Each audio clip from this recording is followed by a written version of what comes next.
Hey guys, this is MusicTechHelpGuy, and welcome to part 2 of my Music Theory for Producers course.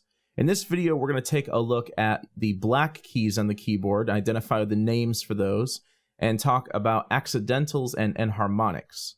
So let's get started with the black keys. In the previous video, we talked about just white keys, starting here on middle C. Most keys, other than C major, when I say key, I don't mean a key on the keyboard, I mean like the key of a song or a scale, reference scale or key of a song. The C major scale that I played in the previous video was all white keys.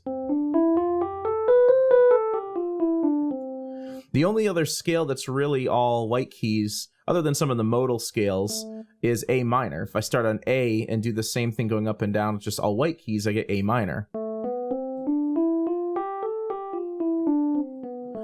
But for instance, if I played a scale like G minor,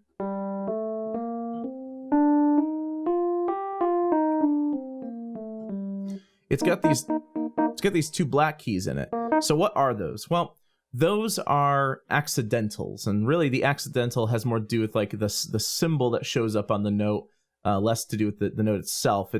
These notes are essentially sharp and flat notes. So let's start with that note. Let's start with G here.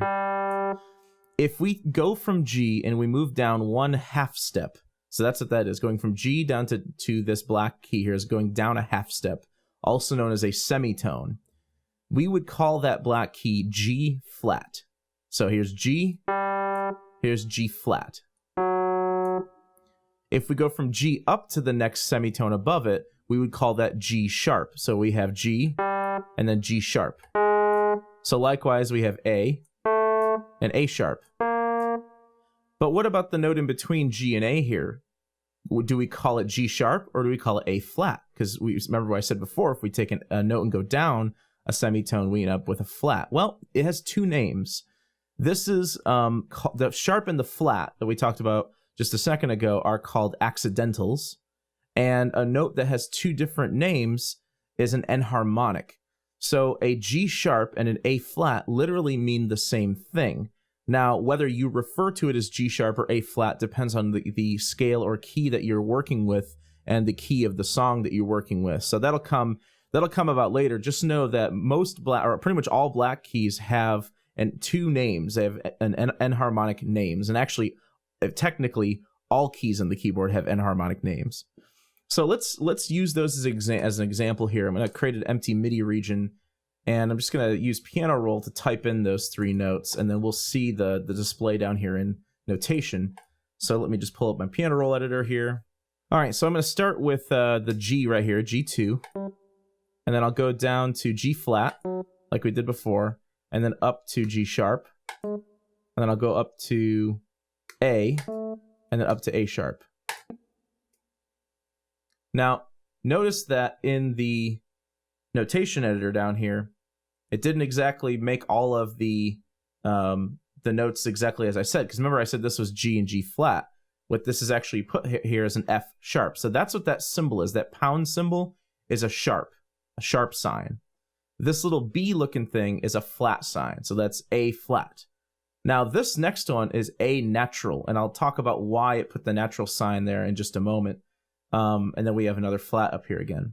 So Logic doesn't really know when to use a sharp or a flat. We more or less have to tell it specifically what accidental we want to see.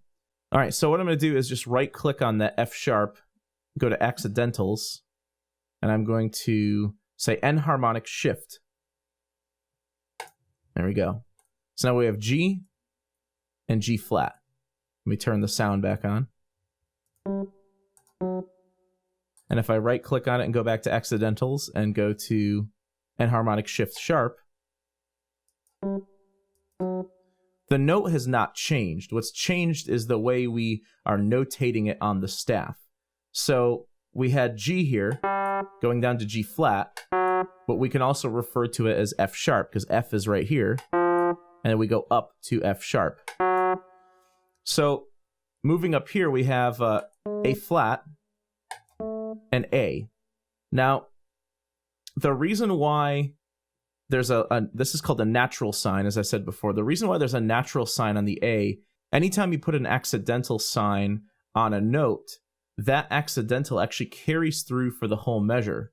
Now, a measure of music is just one measure within the meter of the song. Right now, we're in 4/4 time, which means there's 4 beats per measure. If you've used a DAW before, you know that these are your measures up here. So the accidental would reset itself at measure 3. Let me just demonstrate that for you by recording in some notes with sharps and flats on them.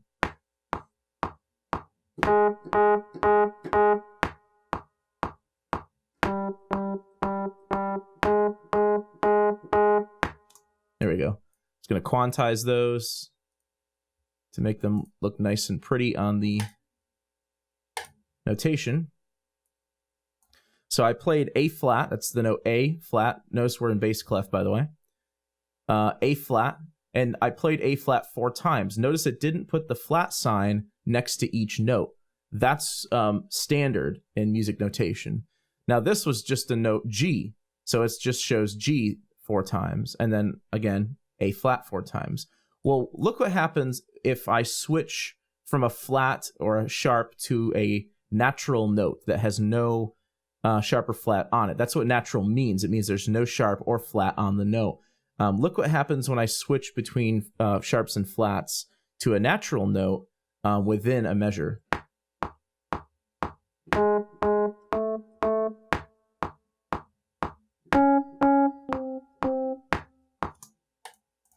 Let's check that out.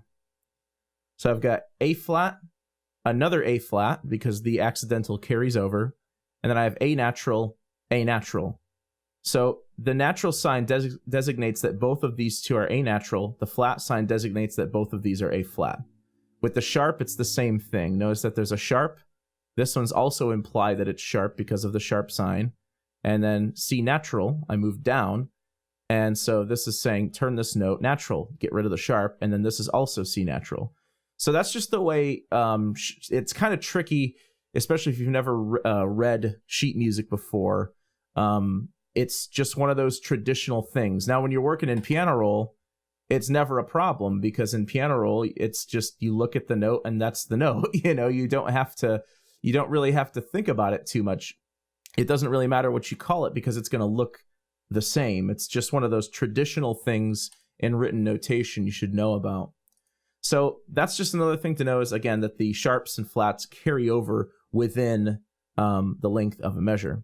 So on the keyboard, if we were ascending upward and we were naming all these as sharps, it would be as follows. So C, C sharp, D, D sharp, E, F. There's no black key in between these, so we don't need to name the sharp. F sharp, G, G sharp, A sharp, B, and again, there's no black key in between these, so just B, and then C again, and then that carries on through the next octave. If we were moving down, we go the opposite direction and naming flats.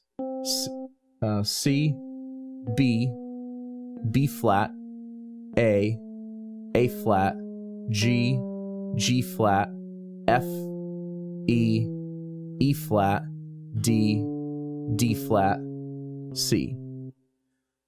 So that just covers what the accidentals are, what the black keys actually are, and how to name them. What gets confusing is why and when do we use the enharmonic names? When do we use C sharp as opposed to D flat? Well, it has to do with, again, like I said earlier, I alluded to this earlier, is that it has to do with the key or scale that the song is in. If the song is in, say, a scale that has sharps in it, like C sharp minor, obviously all of them are going to be referred to as sharps. If we're in a flat key like E flat minor, all of them are going to be referred to as flats, not sharps. We will eventually get there, but it's going to be a few videos. But just for now, sort of keep this on the back burner, that these accidentals can be referred to in 2 different ways. And at least in some of our preliminary examples I give you, I will be referring to them in 2 different ways. So it's just a matter of how they're notated on the staff right now. But again, when we start working within very specific keys and we start discussing different keys and scales, then we have to refer to them in very specific ways. You know, I can't call E flat D sharp in the key of C minor because it's just not traditionally within that key. And again, that's one of those things that we just have to keep in the back of our minds, that traditional music theory is steeped in 600 years of tradition, whereas modern theory and practical theory for production is not. So we just have to kind of separate those two things, but also keep them in mind. One very last thing I want to talk to you guys about is double flats and double sharps. Now, notes can be double flatted and double sharped, and notes that are not black keys can actually be called sharps and flats. Let's actually talk about that first. Just, again, something for the back burner. If we start on F here, and we move down to E, we can also refer to E as F flat. So F flat. F flat is the enharmonic name for E. Likewise, if I start on E and move up to F, we can also refer to F as E sharp. So again, the enharmonic of F is E sharp. Likewise, up here between C and B, if I go from B up to C, we have B. We can refer to C as actually B sharp. So C and B sharp are enharmonics. Likewise, if I move down, C to B, we can call that C flat. So B and C flat are enharmonics. That's one important thing to remember. You won't see it too much right now, but later in the future we will. Even less common are double sharps and double flats. Let's take D here, for example. If I go from D up to D sharp or E flat, and then move up again to E, we can actually call this D double sharp. So D, D sharp, D double sharp. So E and D double sharp are enharmonics. If we move the opposite direction, D, D flat, C, we can also refer to C as D double flat. So D, D flat, D double flat. Now these double flats and double sharps, I'll put the symbols up on the screen so you can see what they look like when they're written, are not extremely uncommon, but pretty uncommon. And they're only going to be, they're only really going to be relevant when we start jumping into keys that have a lot of sharps or a lot of flats in them, and then altering some of those scales and keys. So again, keep the double flat, double sharp thing on the back burner. It's not super important for now. I just want you to realize that it's a thing. And just know that when you move up from a note, you call it a sharp, down, you call it a flat. And then all of the black keys on the keyboard have two common names: C, C sharp, D, D flat. So all of them have two common enharmonic names. So I hope you guys enjoyed this video, and thanks for watching.